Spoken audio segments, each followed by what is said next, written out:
What's up, guys, and welcome back to the channel where you join me with the Rivian R1S. This thing wants to lock itself constantly, and I'm trying to keep the lights on, and it's super annoying.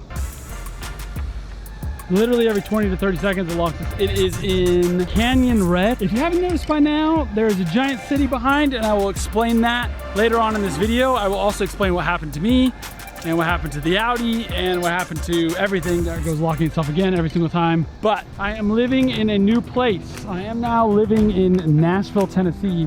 But for now, let's check out the R1S.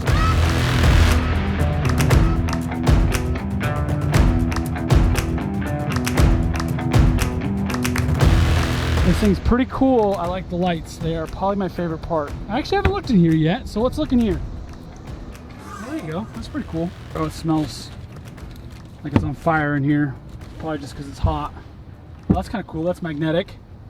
And then you have the window sticker here. This one's got the more base wheels, but it's got the all-terrain tires on it. So it's got the 33s on it.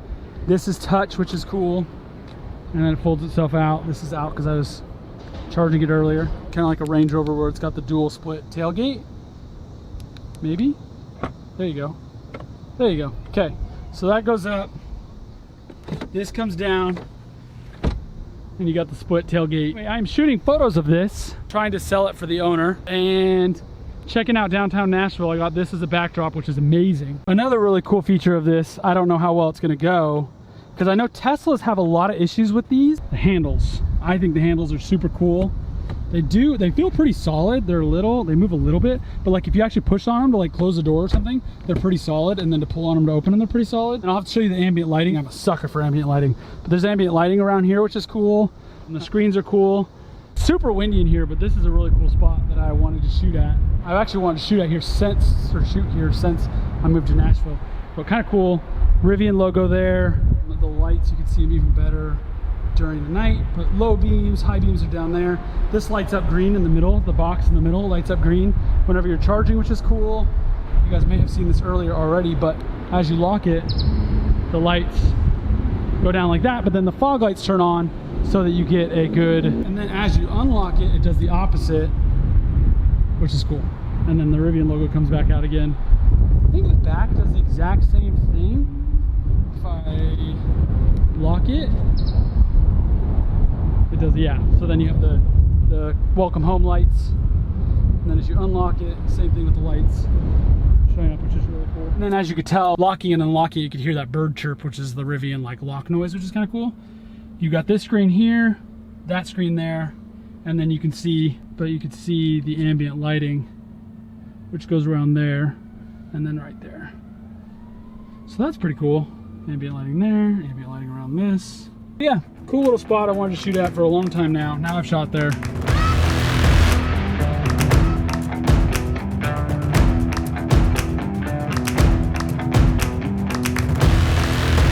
This thing's pretty quick, which is super weird for a big old SUV.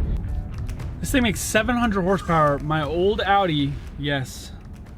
If you did hear that correct, that is foreshadowing. I do not own the Audi anymore. My old Audi used to make 600, and I believe it was 630 horsepower. This makes 700. This thing is nuts, but also silent, which is weird. So we will get on it here.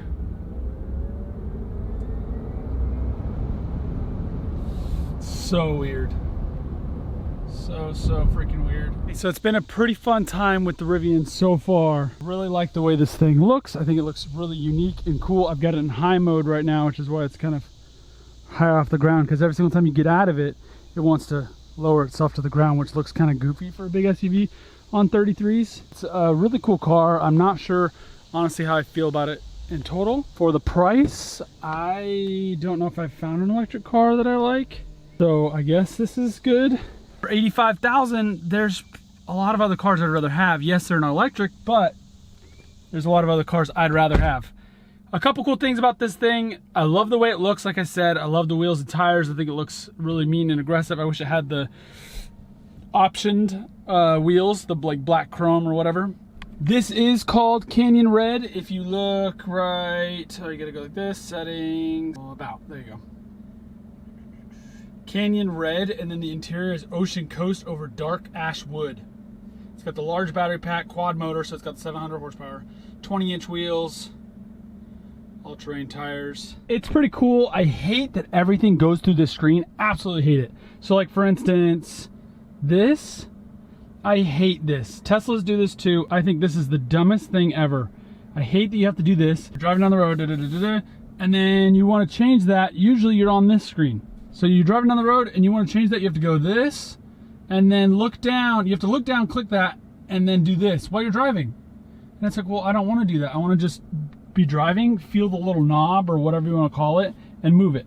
But no, you got to go through here. The AC seats on this thing are some of the best I've ever felt. They are amazing on like in between 1 and 2, somewhere in there. They're on, that's like the max setting for most cars. Like an F-150 would feel like this on 2. When you put this on 3, I've never felt any other car that even comes remotely close. It's crazy how good these AC seats work. Almost a little too good, but when you're super hot and sweaty and you jump in and you click the AC seat, it works almost immediately, which is amazing. And then you have to turn it down because you start getting cold. But it's awesome. I love it. I love the matte actual wood. I don't know if it's actual wood or not. I really don't. But I just love the matte wood. I think it looks really cool, especially this dark ash wood. And then with the Rivian in it, it looks really, really cool. These seats look amazing. They are not very comfortable though. I cannot stand these seats. They're very uncomfortable. They're not very uncomfortable, but they're not very comfortable. The ride in this thing's not that great. It's pretty rough. Obviously, it's a big, heavy electric car, so that makes sense that it would be rough. But it's a little bouncy, which is obnoxious. The roof liner is really cool with this Alcantara roof going on, whatever that's called. I love the yellow accents. I think that's super cool. Yellow accents. The speakers in this thing sound pretty good. What's funny is I was in the car with someone the other day and they were going, do you like on or enhanced more on the 3D surround sound? Do you like on or enhanced? And I'm like, I don't know. The on, when you switch it to enhanced, everything else seems to get louder, but the voices in the vocals do not. So I liked on when I was sitting here. When I was sitting here in the driver's seat, I noticed last night when I was driving around, enhanced sounds way better from the driver's seat than it does the passenger seat. So I'm assuming this is all balanced for the driver's seat. They don't care about the passengers apparently, but it sounded really, really good on enhanced in the driver's seat, not in the passenger seat. Passenger seat, it sounded weird, but just so you know, future reference for your Rivian, or if someone else is saying it sounds like trash or whatever, it would make sense because it seems like it's optimized for this seat, not all the seats. This is kind of cool. I like this little fabric in here, which I thought originally was like a speaker or something, but it's really not. The speakers are here, here, there, and right in here. You can see the little grill right here. So there's speakers and also some vents in there, which is cool. Again, I'm not a big fan of all these screens. I hate this. I just hate that you have to go to the screen for everything. It's so dumb. You have to adjust the side mirrors. Obviously there's no lights or buttons or anything on. I mean, there's buttons. There's no lights or anything indicating what you're doing. So you have to look at the screens again, figure out what you're doing. Okay, I'm going left mirror, down, down, and then over. So goofy. I don't know. I just think it's so goofy. And then same thing with the steering wheel. Okay, this is reach, out, forward, backwards. And then this is height. I just can't get behind the whole screen thing. I think it's just so goofy and too much. Other than that, these are really, really cool. There's just so many other cars I'd rather have for this price. The range seems to be pretty good. It's pretty accurate on the battery. I drove all the way to downtown Nashville last night from where I live, which is about 35-ish minutes away, and it was almost dead on the battery. I like that there's so much information. It's also kind of cool that you can drive down the highway. Literally, when you're driving down the highway, you can turn these cameras on, which is bananas. And it's not like a Ram where it'll turn off after 7-8 seconds or whatever it is. As I was telling you before, there's the phone key, carabiner key, which I have right now, and then 2 key cards. So there's quite a few keys with this thing, which is kind of cool. So I have it in high, like I said before, which is pretty cool. Cool and mean. I like how this is the same color as the one that we're actually in, which is cool. It's a really cool car, and I was about to say for 85 grand, I would probably pick something else. The problem is you can't get these for 85 grand. The person who owns this car ordered it 2 years ago, And so they had a lot of incentives and trying to get people in the door. So they were a lot cheaper back then. If you ordered this exact same one now, it's 95 grand. And you have to wait quite a while to get it. On their website, it actually says 8 weeks, but there's no way that's true. No way.